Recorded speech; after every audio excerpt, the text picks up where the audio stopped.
नमस्कार। हम आपको इस गीत के माध्यम से संदेश पहुंचाना चाहते हैं जो कि कुछ इस प्रकार है।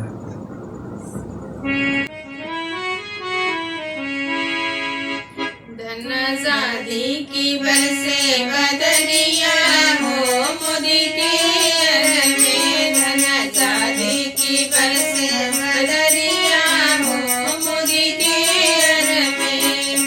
मनवा झूम झूम गावे गीतिया, मनवा झूम झूम गावे गीतिया। बरसे धन की बदरिया हो मोदी के घर में। बरसे धन की बदरिया हो मोदी के घर में। कहे सजनिया सुन ला बचनिया, कहे सजनिया सुन ला बचनिया। होई साकार सपनवा हो मोदी के घर में। होई साकार सपनवा हो मोदी के घर में। धन आजादी की बरसे बदरिया हो मोदी के घर में। धन आजादी की बरसे बदरिया हो मोदी के घर में।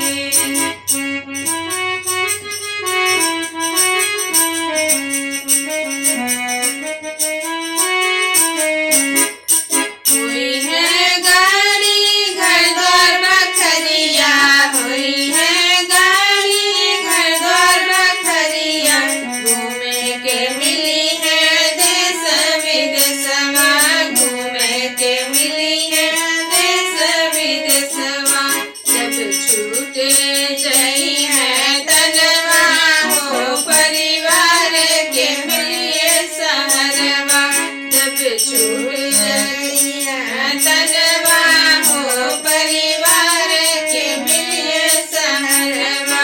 धन आजादी की बरसे बदरिया हो मोदी के घर में। धन आजादी की बरसे बदरिया हो मोदी के घर में।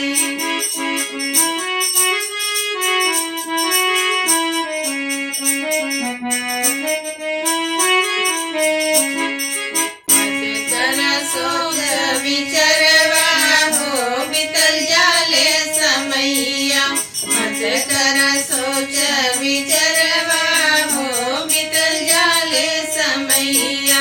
माना हमार बचनिया हो जुड़ जा मोदी के घर में।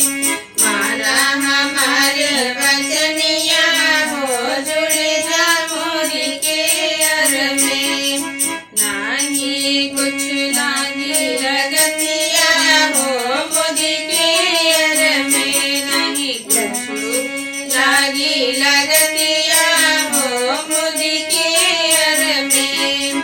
धन आजादी की बरसे बदरिया हो मोदी के घर में। धन आजादी की बरसे बदरिया हो मोदी के घर में।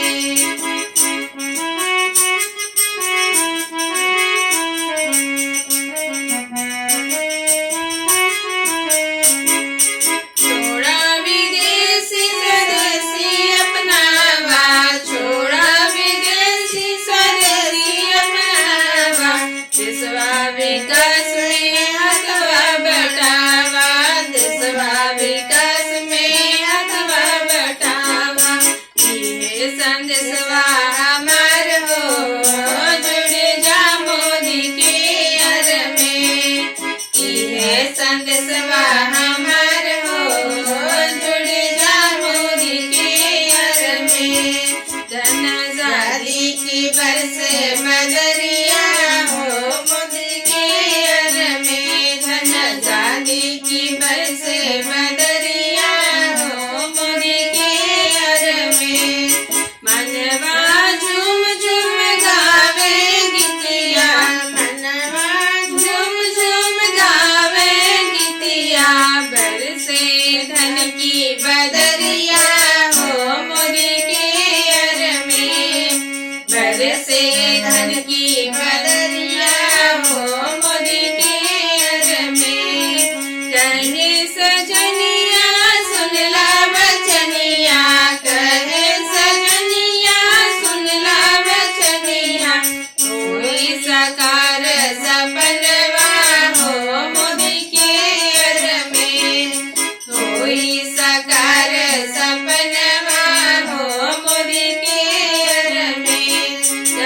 शादी की